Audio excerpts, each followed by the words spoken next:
Hallelujah. आप सभी को जय मसीह की। मैं अपोस्टल शक्ति आपके बीच में लाइव हूं। परमेश्वर के अनुग्रह के द्वारा आइए हम प्रार्थना करें और प्रभु यीशु के वचन को सीखें। मेरे जीवित परमेश्वर अनुग्रहकारी खुदावन बाप, तेरे पाक पवित्र चरणों के निकट मैं यीशु के नाम में पिता आता हूं। प्रभु जी आपकी स्तुति हो प्रभु, अपने वचन से पिता हमसे बात कर और अपने नियंत्रण में हमें चलाएं। ये छोटी विनती मेरे खुदावन बाप प्रभु यीशु मसीह के नाम से आपसे मांगते हैं, आमीन। हालेलुया। आज का टॉपिक है आज्ञा मानने से क्या होता है। हालेलुया। कई बार व्यक्ति आज्ञा नहीं मानते हैं और आज्ञा नहीं मानने से वो अपने आप को ठोकर का कारण बन जाते हैं। लेकिन जो लोग परमेश्वर के दास की या परमेश्वर की आज्ञा को मानते हैं, एक आशीष को अपने जीवन में प्राप्त करते हैं। आज हम एक परमेश्वर के दास एलीशा के विषय में और नमान कोड़ी के विषय में सीखने जा रहे हैं। कैसे एलीशा नमान कोड़ी को आज्ञा देता है और नमान कोड़ी कैसे आज्ञा को मानकर अपने कोढ़ से शुद्ध हो जाता है। आइए हम वचन में चलेंगे।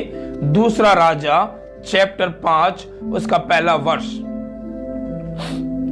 अराम का राजा नमान नामक एक सेनापति अपने स्वामी के दृष्टि में बड़ा और प्रतिष्ठित पुरुष था, क्योंकि वो यहोवा और उसके द्वारा आरामियों को विजय किया था और वे शूरवीर था परंतु कोढ़ी था। हालेलुया। नमान नामक एक व्यक्ति है जो अपने स्वामी की दृष्टि में एक प्रसिद्ध योद्धा है, लेकिन अरामियों लोगों से उसने विजय दिलाई। शूरवीर था, शक्तिशाली था, लेकिन उसको कोढ़ था। अरामी लोग दल बांधकर इजरायली देश की जगह वहां से एक छोटी लड़की बंदी बनाकर ले आए और नमान की पत्नी की सेवा करती थी। उसने अपने स्वामी की सेवा करती थी और कहा, यदि मेरा स्वामी सरमोन के भविष्यवक्ता के पास जाए तो क्या ही अच्छा होता कि वह उसे कोढ़ से चंगा कर देता।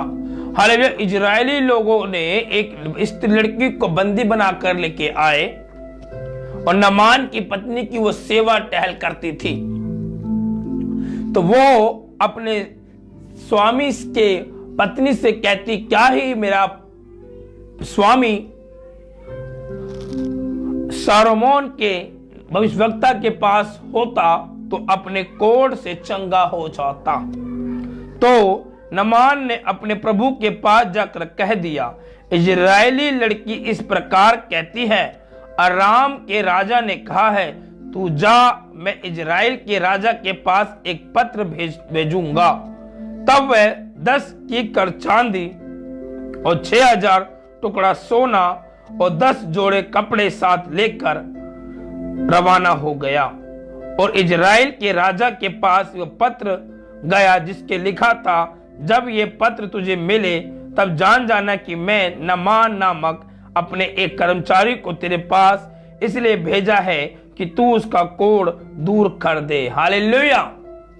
और इन लोगों ने इजराइल के राजा के पास एक पत्र पर साइन करके भेज दिया कि मेरा एक सेवक नमान नामक व्यक्ति जो तेरे पास आएगा और तू उसे कोढ़ से शुद्ध कर देना। हालेलुया। कई बार मनुष्य का भरोसा मनुष्य पे होता है, लेकिन यहां पर देखिए क्या बोलता है इजराइल का राजा। यह पत्र पढ़कर इजराइल के राजा ने अपने वस्त्र फाड़ा और बोला, क्या मैं मरने वाला हूं या जिलाने वाला हूं? इस पुरुष ने मेरे पास किसको इसलिए भेजा है कि मैं उसका कोढ़ दूर करूं? सोच विचार कर करो, वह मुझे से झगड़ा के कारण ढूंढता है। इजराइल का राजा अपने कपड़े को फाड़ कर डर गया, भयभीत हो गया। मैं कौन व्यक्ति हूं जो कोढ़ शुद्ध कर सकता हूं या जिला सकता हूं या मार सकता हूं? जरूर नमान लोग, सेनापति के लोग जानबूझकर ये काम करते हैं, मुझसे युद्ध करना चाहते हैं। ये सुनकर इजरायली के राजा ने अपने वस्त्र फाड़े और परमेश्वर के भक्त एलीशा ने राजा के पास कहला भेजा, तूने अपने वस्त्र क्यों फाड़े? अब वह तेरे पास आए तब जान लेना कि इजराइल में एक भविष्यवक्ता है।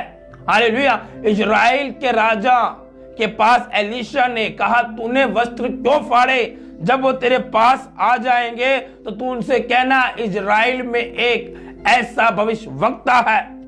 हालेलुया। मैं आपको बताना चाहता हूं आज्ञा मानने से क्या होता है। नमान के लोग, नमान नामक सिरापति के लोग आते हैं नमान के कोढ़ को शुद्ध करने के लिए। हालेलुया। तब नमान घोड़े और रथों समेत एलीशा के द्वार पर आकर खड़ा हुआ। तब एलीशा ने दूतों से उसके पास कहला भेजा, तू ये जाकर यरदन में 7 बार डुबकी मार, तब तेरा शरीर जो का त्यों हो जाएगा और तू शुद्ध हो जाएगा। हालेलुया। यहां पर एलीशा नमान को एक आज्ञा देता है कि तू यरदन में जा, 7 बार डुबकी मार, तेरा कोढ़ शुद्ध हो जाएगा और तू जो का त्यों हो जाएगा।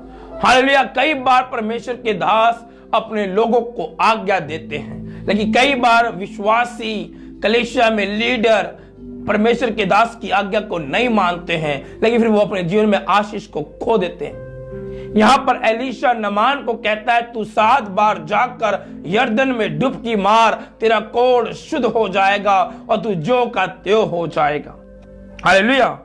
परंतु नमान क्रोध में होकर कहता हुआ चला गया, मैंने तो सोचा था कि वह अवश्य मेरे पास बाहर आएगा और खड़ा होकर परमेश्वर यहोवा से प्रार्थना करके मेरे कोढ़ के स्थान पर अपना हाथ फेरेगा और दूर करेगा। हालेलुया। नमान के मन में एक बात थी, बड़ा ही क्रोध से, गुस्से से जाने लगा और कहने लगा, मैंने सोचा कि एलीशा बाहर आकर परमेश्वर से प्रार्थना करेगा, दुआ करेगा, इबादत करेगा और मेरे शरीर पर हाथ रखेगा और मेरा कोढ़ मेरे जीवन से दूर हो जाएगा, लेकिन ऐसा नहीं हुआ। हालेलुया। कई बार विश्वासियों के मन में होता है कि पास्टर मेरे पास आकर प्रार्थना करे, लेकिन पास्टर ने दूर से कह दिया आप चंगे हो गए, तो आप उसकी आज्ञा को माने और विश्वास करें आप चंगे हो चुके हैं। नमान भी ये गलती कर रहा था। नमान के मन में विचार आ रहा था कि एलीशा बाहर आएगा, प्रार्थना करेगा, मेरे कोढ़ पर हाथ रखेगा और मैं चंगा हो जाऊंगा, लेकिन ऐसा कुछ भी नहीं हुआ। हालेलुया। क्या दमिश्क की अबानाम पर्वत नदियां इजराइल के जलश्रयों से उत्तम नहीं? क्या हम स्नान करके शुद्ध नहीं हो सकते? इसलिए वह क्रोध से भड़क का उठा और लौट कर चला गया। हालेलुया। और कहने लगा, हमारे यहाँ पर क्या दमिश्क में ऐसी बड़ी नदियां नहीं जो इजराइल से बड़ी हैं? हम वहीं पर स्नान कर कर हमारे कोढ़ शुद्ध नहीं हो सकते? और वो क्रोध में वहां से चला गया। कई बार विश्वासियों के मन में यही आता है कि परमेश्वर के दास ने कहा, हमने आपके लिए प्रार्थना कर दी है, आप चंगे हो गए हैं, लेकिन विश्वासी सोचते हैं नहीं, क्या हम खुद प्रार्थना नहीं कर सकते? क्या हम खुद नहीं ऐसे कर सकते? कर सकते हैं आप, लेकिन जो प्रभु के दास कह रहा है उसकी भी आज्ञा को आपको मानना है, उसकी भी बातों को आपको सुनना है, उसकी बातों को भी आपको अमल करने की आवश्यकता। और नमान में लौट गया। तब उसके सेवक पास आकर कहने लगे, हे हमारे पिता, यदि भविष्यवक्ता तुझे कोई भारी काम करने की आज्ञा देता तो तू उससे ना करता? फिर जब वह कहता है कि स्नान कर शुद्ध हो जा, तो कितना अधिक इसे मानना चाहिए। हालेलुया। और उसका सेवक, नमान का सेवक आए कहता है, हे पिता, भविष्यवक्ता ने कौन सा तुझे बड़ा काम करने को कहा है?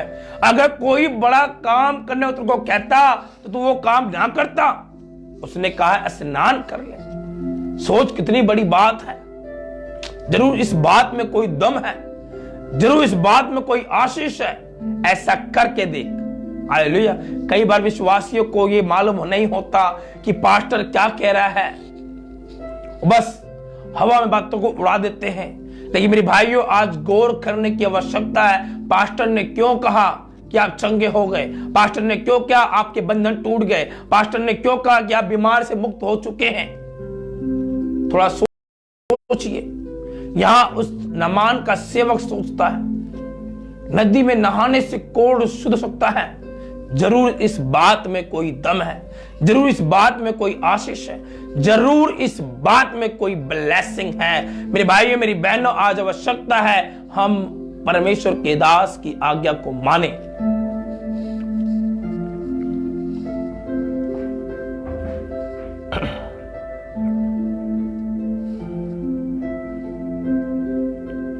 क्या तू उसे करता है? फिर जब वह कहता ही स्नान करके शुद्ध हो जा, तो कितना अधिक मानना चाहिए। तब उसने परमेश्वर के भक्त के वचन के अनुसार यरदन में जाकर उसमें 7 बार डुबकी मारी और उसका शरीर छोटे लड़के सा हो गया और वह शुद्ध हो गया। हालेलुया। आज्ञा मानने से क्या होता है? जब नामान ने एलीशा की आज्ञा को माना, 7 बार जाकर यरदन में डुबकी मारी और उसका कोढ़ उसके जीवन से फायर हो गया और वो शुद्ध हो गया। मेरे भाई मेरी बहनों, जब आप आज्ञा मानते हैं, आपके जीवन से बीमारियां, परेशानियां, कर्जे चले जाते हैं और आप हैरान हो जाते हैं, ये कैसे हुआ? ये असंभव नहीं था, ये असंभव कैसे हो गया? हालेलुया। नामान भी घबरा गया और सोचने लगा, ओ इतनी बड़ी ब्लेसिंग में छोड़ रहा था, लेकिन उसने आज्ञा को मानकर उसका कोढ़ उसके जीवन से शुद्ध हो गया, वो भला चंगा हो गया। आज हम सीख रहे हैं कि जब हम परमेश्वर के दास की आज्ञा को मानते हैं, उसकी बातों को सुनते हैं और उसकी राहों पर चलते हैं, प्रभु के वचन को मानते हैं, उसकी आज्ञा को फॉलो करते हैं, तब परमेश्वर खुश होकर हमें ब्लेसिंगमय आशीष करता है। और वो आशीष कोई मामूली आशीष नहीं, वो छुटकारा कोई मामूली छुटकारा नहीं, वो अनुग्रह कोई मामूली अनुग्रह नहीं। वो बढ़कर परमेश्वर आपको और मुझको देना चाहता है, वो बढ़कर आशीष से हमें भरना चाहता है। वो छुटकारे का परमेश्वर, वो अनुग्रह का परमेश्वर हम सबको ब्लेस करना चाहता है। प्रभु यीशु मसीह के नाम में आप सभी को जय मसीह की। God bless you. Take care.